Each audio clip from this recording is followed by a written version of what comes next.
নমস্কার, নতুন বাংলা থেকে বলছি সন্ময় বন্দ্যোপাধ্যায়। আবার ভুল ন্যারেটিভ ডিএ সংক্রান্ত ব্যাপারে ছড়ানো হচ্ছে, সতর্ক থাকুন। গতকাল যখন এই প্রতিবেদন পেশ করছি তার আগে গতকাল এবিপি আনন্দ আচমকা ফ্ল্যাশ করলো 14 তারিখের মধ্যে সমস্ত ডিএর এরিয়ার মানুষকে দেওয়ার ব্যাপারে সমস্ত ব্যবস্থাপনা নবান্ন থেকে করা হচ্ছে, এমন একটা ভাবভঙ্গি এবিপি আনন্দ সর্বাধিক প্রচারিত চ্যানেলটি করলো, যেন 14 তারিখের মধ্যে আপনি সব ডিএটিএ বকেয়া ডিএটিএ পেয়ে যাবেন। আসলে ন্যারেটিভটা এবিপি আনন্দের নয়, ওটা নবান্ন থেকে খাওয়ানো হচ্ছে, এবিপি আনন্দ সেটা ফ্ল্যাশ করছে। বিভ্রান্ত হবেন না, একদমই এটা একটা প্রতারণা চক্র। অর্থাৎ নবান্ন থেকে খাওয়ানো হয়, আপনাকে গেলানো হচ্ছে। ভালো করে ভাবুন, সরকারি কর্মচারীরা ডিএ, আপনারা আজ পর্যন্ত এখনও এমন একজনের ফোন পাননি যারা 2016 থেকে 2016, 17, 18 এই 3 বছরের যে বকেয়া ডিএ আপনাদের হিসেব মতো তারা পেয়েছেন। কেউ 1/5 পেয়েছেন, কেউ 1/4 পেয়েছেন, কেউ 1/3 পেয়েছেন, কেউ 1/10 পেয়েছেন, কেউ এসএমএসই পাননি। সেই সময় দাঁড়িয়ে এবিপি আনন্দে খাওয়ানো হচ্ছে খবরটি, আর এবিপি আনন্দ সুর করে খবরটা কি সম্প্রচার করছে। আমি আজকে 2-3টে খুব গুরুত্বপূর্ণ খবর নিয়ে আপনাদের কাছে এলাম। প্রথম কথা হচ্ছে, আজকে কত তারিখ? 12 তারিখ। গতকাল 11 তারিখ রাত্রিবেলা এবিপি আনন্দে খবরটা খাওয়ানো হলো, যারা সমস্ত সরকারি কর্মচারীদের সুপ্রিম কোর্টের নিয়ম মোতাবেক আপনারা জিএটিএ সব 14 তারিখের থেকে পেতে শুরু করে দেবেন। আচ্ছা বলুন তো, কয়েকদিন আগে সম্ভবত 1 এপ্রিল মনে আছে, সরকার পোষিত সংস্থাগুলোর সমস্ত কর্ণধারদের ডাকা হয়েছিল এবং ডেকে বলা হয়েছিল যে আপনারা একটা হিসেব করে দিন। আচ্ছা বলুন তো, 2016 পর 2017 থেকে মামলা চলছে, 17, 18, 19, 20, 21, 22, 23, 24, 25, 26, 10 বছরে রাজ্য সরকার নাকি হিসেব করে রাখেননি কার কত এরিয়ার ডিউ আছে। বিশ্বাসযোগ্য করে সব রেখেছেন, সব জায়গায় আছেন। আমি নির্দিষ্টভাবে সংস্থা ধরে নাম আপনাদের কাছে বলতে পারি, তার ভেতরের লোকেরা খবর দিয়েছেন। সরকার হিসেবটা করে রেখেছেন, অর্থাৎ এই রিটায়ার কর্মচারী, ইনি 16 সালে রিটায়ার করেছেন, ইনি 18 সালে রিটায়ার করেছেন, ইনি 22 সালে রিটায়ার করেছেন, বা ইনি 11 সালে রিটায়ার করেছেন, এর বকেয়া ডিএটা কত হয় সব হিসেব সরকারের কাছে আছে। তাও সরকার টাইম কিল করার জন্য এই প্রতারক মহিলা নবান্নে যিনি বসে আছেন, তার প্রতারক গ্যাং, যে দলটা, প্রতারক তৃণমূল দলটা, গ্যাংটা যারা বসে আছেন, আসলে টাইম কিল করে নির্বাচনটা ক্রস করে দিতে চাইছে। এটা ছকবাজি, এবং এই ছকবাজির দোসর হচ্ছে এই বাংলার এক শ্রেণীর মিডিয়া, যারা এই সম্প্রচার করে। দেখুন আপনাদের কত দীর্ঘশ্বাস, সরকারি কর্মচারী, অবসরপ্রাপ্ত কর্মচারীদের কি অসীম দীর্ঘশ্বাস, কষ্ট, যন্ত্রণা আপনাদের বুকে বেজে রয়েছে। এবিপি আনন্দ তার খোঁজ রাখে, আনন্দবাজার তার খোঁজ রাখে। অভিরূপ সরকার, যিনি ডিএ কারার কারিগর, তাকে দিয়ে পোস্ট এডিট লেখান, তার বাইট শোনেন না আপনারা? সেই এবিপি আনন্দ গতকাল সম্প্রচার করছে। কতটা নির্লজ্জ না হলে 14 তারিখের মধ্যে আপনারা সবাই ডিএটা পেয়ে যাবেন। চিন্তা করে দেখুন তো, যাদের কাছে এসএমএসও ঢুকেছে, তারাও তো, যার 1,25,000 টাকা পাওয়ার কথা ওই টাইম ফ্রেমের মধ্যে, তিনি পাচ্ছেন 15,000 টাকা। টুকরো হোয়াটসঅ্যাপ, কত কল রেকর্ডিং আপনাদের আমি শুনিয়েছি।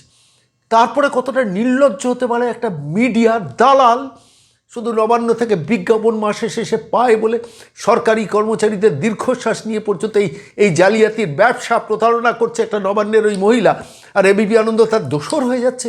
আমি আজকে কথা বলতাম না, আমি গতকাল নিজে না, ওই যখন এবিপি আনন্দ ফ্ল্যাশ করলো 14 তারিখের মধ্যে সবাইকে ডিএটা দিয়ে দেওয়া হবে, তখন আমার কোনো একটা জায়গা মনে হলো যে এরাও তাহলে প্রতারণার ছকে কৌশলে নবান্ন কাজে লাগাচ্ছে, যে ভাই তোমরা একটুখানি সম্প্রচার করে দাও, 14 তারিখের মধ্যে দেওয়া হবে। আচ্ছা কবের মধ্যে দেওয়ার কথা ছিল? আমি একটু ফ্ল্যাশব্যাকে চলে যাই। 6 তারিখের মধ্যে মনে আছে আপনাদের 25% দেওয়ার কথা ছিল মার্চের, সুপ্রিম কোর্টের রায় অনুযায়ী। 31শে মার্চের মধ্যে ফার্স্ট ইনস্টলমেন্ট ইন্দু মালহোত্রা কমিটির রিপোর্ট অনুযায়ী দেওয়ার কথা ছিল। পেয়েছেন আপনারা? বলুন তো, বুকে হাত দিয়ে বলুন।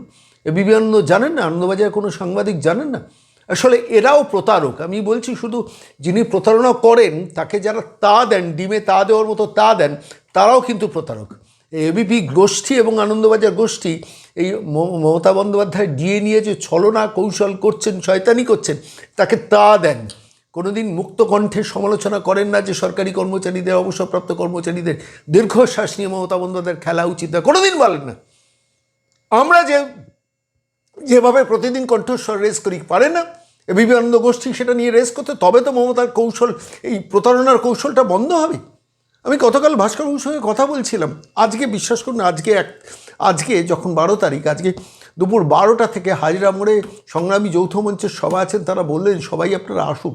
এবং তখন আমি আরও দুটো খবর, একটা খবর হচ্ছে বাঁকুড়ায় সংগ্রামী যৌথ মঞ্চের সম্পাদক যিনি তাঁকে মেরে হাড় ভেঙে দিয়েছে, তিনি হসপিটালে মৃত্যুর সঙ্গে যুঝছেন। ভাবতে পারছেন? কোনো দেখেছেন এবিপি আনন্দ এই সংক্রান্ত সংবাদ? দেবে না। মমতা চটে যাবেন, এবিপি আনন্দ, আনন্দবাজার পত্রিকা এই সংবাদ বার করবে না। কিন্তু আমাদের তো মনে হয়েছে বলা উচিত যে একজন মানে সংগ্রামী যৌথ মঞ্চের একটা মিটিং চলছিল এবিটিআর হলে, সেই মিটিং করে যখন বেরিয়ে একটা চায়ের দোকানে গেছেন, সেইখানে এসে তৃণমূল বাহিনী এসে মেরে নাকটা ভেঙে দিয়েছে। আচমকা মারার কারণটা কি? তার কারণ তারা বুঝেছেন যে এরা সংগ্রামী যৌথ মঞ্চ, এরা এরা এরা এই রাজ্যের প্রতারণার বিরুদ্ধে লড়াইটা করে, তাই মেরে নাকটা ভেঙে দিল। তিনি ওই অবস্থায় রয়েছেন। আর এদিকে আজকে কালীঘাটে মমতা বন্দ্যোপাধ্যায়ের বাড়ির কাছে সবাই সমবেত হচ্ছেন, বলছেন সবাইকে পরিবার নিয়ে আপনারা আসুন দুপুর 12টার মধ্যে। 12টা থেকে শুরু হবে, দরকারি 12:30 একটার মধ্যে হাজরা মোড়ে আসুন। এবং সেটা করতে গিয়ে আদালতে মামলা করে তবে অনুমতি আদায় করতে হয়েছে। কল্যাণ বন্দ্যোপাধ্যায়, কিশোর দত্তরা সবাই মিলে ঝাঁপিয়ে পড়েছেন যাতে হাজরা মোড়ে সভাটা না করতে পারা যায়। মমতা বন্দ্যোপাধ্যায় চেষ্টা করেছিলেন আটকাতে, কিন্তু শেষ পর্যন্ত সভাটা আজকে হচ্ছে। আমি আজকে সামগ্রিক পুরো বিষয়টা নিয়ে, যে এই যে এবিপি আনন্দ বা আনন্দবাজার গোষ্ঠীকে দিয়ে খেলানো, যে একটা রটিয়ে দেওয়া 14 তারিখের মধ্যে পাবেন। আচ্ছা, যে সরকার মাফ করবেন, সরকার পোষিত সংস্থাগুলোর যে 1 তারিখে মিটিং হয়েছে, সেই মিটিংয়ে সবাইকে আবার হিসেব কষতে বলা হয়েছে। আপনারা শুনলে চমকে যাবেন, সেই মিটিংয়ে অনেক সংস্থাকে ডাকাও হয়নি, সেটাও ভাস্করবাবু বললেন। তাহলে হিসেবটা করবেন কী করে? আর হিসেবটা যদি করেনও, 3 দিন আগে বলেছেন যে সব হিসেবগুলোকে কমপ্লিট করা হোক, সেই হিসেবটা তাহলে 14 তারিখের মধ্যে অ্যাকাউন্টে ঢুকবে কী করে? আজকে 12 তারিখ, মঙ্গলবারের মধ্যে টাকা ঢুকে যাবে। আমি বলছি কত স্টাইলে এই মহিলা ছকবাজি করেন, এবং সঙ্গে দোসর হয় মিডিয়াকে একদম বিশ্বাস করবেন না, বাংলার ইলেকট্রনিক মিডিয়া এবং প্রিন্ট মিডিয়া। আপনারা সরকারি কর্মচারী, আপনারা অবসরপ্রাপ্ত কর্মচারী, আপনাদের গণশত্রু শুধু সরকারটা নয়, এই দোসর মিডিয়া, যার জন্য এই মহিলা এত বেড়েছেন। যাই হোক, আমি সামগ্রিক এই বিষয়গুলো নিয়ে ভাস্করবাবুর সঙ্গে গতকাল, তখন সংগ্রামী যৌথ মঞ্চের উনি রয়েছেন, গভীর রাতে তার সঙ্গে কিছুক্ষণ কথা বলেছিলাম। কি আলোচনা করেছি শুনুন সেটা।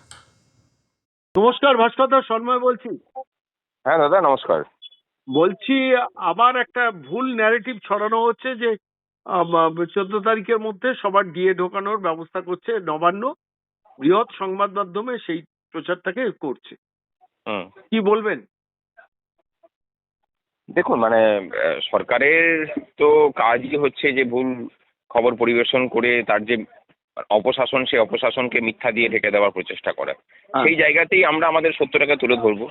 আমরা যেমন আগেও বলেছি যে 1 তারিখের 1 এপ্রিলের মিটিং এর কথা বলে পরে, যে বৈঠকের কথা বলে পরে এসবই কথা বলা হয়েছে, আদপে সেই বৈঠকে সেরকম কোনো কার্যকরী আলোচনাই হয়নি।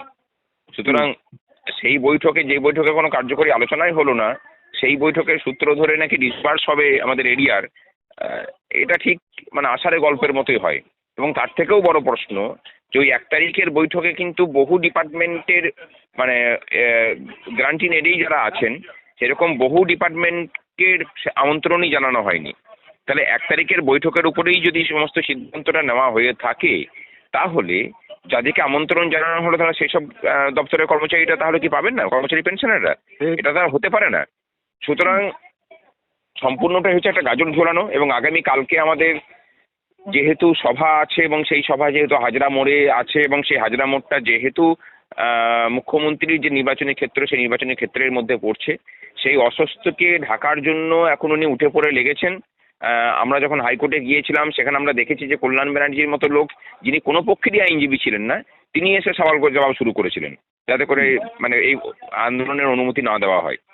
সুতরাং মানে একটা জিনিস আমরা বুঝতে পারছি যে এই যে প্রচেষ্টা, মানে এই যে অপপ্রচেষ্টা, সেটা আসলে সরকারের অপপ্রচেষ্টা প্রমাণ করছে যে আমরা আন্দোলনের জায়গাটা একদম ঠিকঠাক জায়গাতেই আছে, এবং যেখানে যেখানে চাপ দেওয়ার দরকার, চাপ দিলে পরে সরকার মানে সঠিক সিদ্ধান্তটা নিতে বাধ্য হবে, সেই কাজগুলো আমরা করে চলেছি।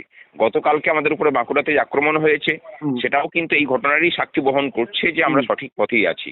বরং মানে এই ধরনের অপপ্রচার আমাদেরকে নিয়ে মানে আষাঢ়ে গল্প বাজারে না ছড়ালে পরে, আমাদের উপর আক্রমণ না হলে পরে, আমরা মাঝে মাঝে কনফিউজ হয়ে যাই যে সরকারের বিরুদ্ধে আন্দোলনটা ঠিকমতো হচ্ছে তো আমাদের।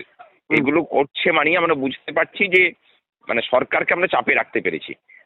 এই চাপ রিলিজ হবে না, এটুকু বলতে পারি। এবং কার্যকরী পদক্ষেপ, আবার বলছি, কার্যকরী পদক্ষেপ যদি সরকার না নেয়, এই রাজ্যের যে বিষবৃক্ষ, সেই বিষবৃক্ষের মূলকে ভবানীপুর থেকে উচ্ছেদ করবো আমরা। একটা কথা বলি ভাস্কর বাবু, আমার খুব অবাক লাগলো, বিস্ময় লাগলো যে আজকে যখন আপনার কাছে এই কথা বলছি তখন 12 তারিখ হবে রবিবার, আপনাদের কালীঘাট মুখে অভিযান। আমার মানে প্রশ্ন লাগলো যে 14 তারিখের মধ্যে এসওপি, 14 তারিখের মধ্যে ডিএ ঢোকানোর পরিকল্পনা, অথচ আপনার কথা অনুযায়ী ওই মিটিং এ, যে মিটিংটা 1 তারিখ ডাকা হয়েছিল, যারা সরকার পোষিত সংস্থা অনেকেই হাজির ছিলেন না। অর্থাৎ এখানে লুকিয়ে রয়েছে চালাকিটা, মানে যেখান দিয়ে দাঁড়িয়ে পুরো এসওপিটাকে, মানে এসওপির নাম করে একটা গাজর ঝুলিয়ে মানুষকে আবার একটা প্রতারণা করা এবং বিভ্রান্ত করা, তাই নয় কি? না, আরেকটা কথা হচ্ছে যে প্রথমে কয়েকদিন আগে একটা নোটিফিকেশন বেরোলো এই সব দপ্তরগুলোকে বিভিন্ন জায়গা থেকে তথ্য সংগ্রহ করতে বললো, আর আজকে বলছে যে এসওপি নাকি রিলিজ করা হবে। দুটো ঘটনার মধ্যে কতটা বৈসাদৃশ্য লক্ষ্য করে দেখুন। কয়েকদিন আগে তুমি বললে যে তথ্য সংগ্রহ করে নিয়ে এসো, আজকে বলছো যে তোমার এসওপি নিয়ে আসা হবে এবং 14 তারিখের মধ্যে নাকি রিলিজ করার প্রক্রিয়া শুরু হবে। তাহলে তথ্য তুমি কখন সংগ্রহ করলে? এবং আমরা জানি যে আমাদের যে তথ্য সেগুলো হাই স্কুলের ক্ষেত্রে স্কুল থেকে বা ডিআইএন থেকে বা আমাদেরও ডিআইএন থেকে, কিন্তু সেরকম কোনো তথ্য এখনো পর্যন্ত নেওয়ার কাজ শুরুই হয়নি। তাহলে এই যে তথ্য চাওয়াটা সেটাকে লোক দেখানো ছিল? এখন যে এসব বের করা হবে এবং রিলিজ করা হবে বলছে এরিয়ার, সেটা কি তাহলে আন্দোলনে চাপে পড়ে এই সিদ্ধান্ত বদল হলো? যে সময় নষ্টটা করতে চেয়েছিল সেই সময় নষ্টটা দেখছে যে করলে পরে আমার আরো বিপদ হবে। এবং উনি যাই করুন না কেন, আমরা কিন্তু আমাদের লক্ষ্যে অবিচল আছি যে এই বকেয়া সেটা সকলের প্রাপ্য, সুতরাং সকলকেই তাকে মেটাতে হবে, অন্যথায় তার বিপদ তিনি নিজেই বাড়াবেন। উনি মানে নতুন নতুন ফ্রন্ট খুলে পরে লড়াইয়ে নামবেন কিনা সেটা ওনাকে ঠিক করতে হবে। আর আমরা কিন্তু তৈরি হয়েই আছি, আমরা যুদ্ধের ময়দানেই 24 ঘন্টা থাকি, সুতরাং আমরা সবসময় সব পরিস্থিতির জন্য তৈরি হয়ে আছি। গতকালকে বাঁকুড়াতে মেরেছে, আগামীকালকে আমরা মানে ওনার দরজায় গিয়ে পরে আমাদের শক্তিটা দেখিয়ে আসবো। বাঁকুড়ার যিনি সম্পাদক, সাধারণ সম্পাদক আপনাদের এই সংগ্রামী যৌথ মঞ্চের, আছেন কেমন এখন?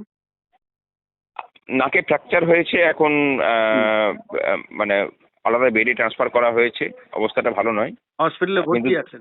হ্যাঁ, কিন্তু মূল অ্যাকিউজ যারা তাদেরকে পুলিশ ছেড়ে রেখেছে ইচ্ছা করে। ওখানে যিনি আইও আছেন বা ওখানে যারা ডিআইবি আছেন, এরা মানে একদম সেফ শেল্টার দিয়ে ওই আইনজীবী মানে ওই মূল অ্যাকিউজদেরকে আড়াল করে রেখেছে। আমরাও চেষ্টা করছি এবং আগামী মঙ্গলবার দিন আমরা সেখানে প্রতিবাদ সভার ডাক দিচ্ছি। যদি তার আগে যদি সমস্ত অ্যাকিউজটা মানে গ্রেপ্তার না হয়, বাঁকুড়ার এসপি অফিসকে ঘেরাও করে রাখবো আমরা।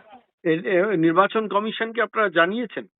হ্যাঁ, নির্বাচন কমিশনকে গতকালকেই জানানো হয়েছিল। ঘটনার পরে যখন পুলিশ নিষ্ক্রিয় ছিল প্রায়, তখন নির্বাচন কমিশন জানানোর পরে ওখানকার নির্বাচন কমিশনের যিনি ছিলেন মানে পুলিশ অবজারভার ছিলেন, তিনি তখন আমরা কমপ্লেন করি এবং তিনি তখন ওখানে এসে উপস্থিত হন। আর তৎপরতাতেই পুলিশ একটু অ্যাক্টিভ হয়, তার আগে কিন্তু পুলিশ অ্যাক্টিভ হয়নি। মানে কি বক্স যেন, যে যিনি মূল অ্যাকিউজ, যিনি সুরজ না কি নাম বটে যেন, আমার ঠিক নাম মনে নেই। লাস্ট একটা কথা বলি, আজকে কটার থেকে কালীঘাটের সামনে জমায়েত? হাজরা মোড়ে জমায়েত শুরু হবে 12টা থেকে। দুপুর 12টা থেকে হাজরা মোড়ে জমায়েত। আপনারা সমস্ত সরকারি কর্মচারী, অবসরপ্রাপ্ত কর্মচারীদের সবাইকে সকলকে বলছে, এবং দরকার হলে পরিবার নিয়ে আসুন। পরিবার নিয়ে, যারা পেয়েছেন বকেয়া তাদের হিসেবে গোলমাল হয়েছে, যারা এখনো পাননি তাদের সামনে গাজর ঝোলানোর চেষ্টা হচ্ছে। সুতরাং এই দেখে আপনারা ভুলবেন কিনা বা সঠিক হিসাব সহ সমস্ত কিছুর আদায় করবেন কিনা সেটা আপনাদেরকে ঠিক করতে হবে। ঠিক আছে ভাস্করবাবু, আপনার সঙ্গে যোগাযোগ থাকবে। একটা কথা শুধু শেষকালে জিজ্ঞেস করেছি, হাজরা মোড়ে যাতে আপনারা কালীঘাট অবরোধের দিকে না যেতে পারেন, তার জন্য সেদিনকের মামলায় কোন কোন আইনজীবী দাঁড়িয়েছেন? কল্যাণ বন্দ্যোপাধ্যায় গিয়েছিলেন আটকাতে? হ্যাঁ, তিনি কোনো পক্ষেরই আইনজীবী ছিলেন না, অথচ তিনি গিয়েছিলেন। রাজ্য সরকারের পক্ষ থেকে কিশোর দত্ত ছিলেন। তা তিনি থাকার অবস্থাতে কল্যাণ ব্যানার্জি কি করে সওয়াল জবাব করলেন এবং কিভাবেই বা তাকে অ্যালাউ করা হলো সেটা আমাদেরও মানে বোধগম্য হয়নি আর কি। ঠিক আছে, করেছেন, তাতেও আটকাতে তো পারেননি। ঠিক আছে ভাস্করবাবু, অনেক ধন্যবাদ সময় দেওয়ার জন্য এই ব্যস্ততার মধ্যে। ধন্যবাদ দাদা।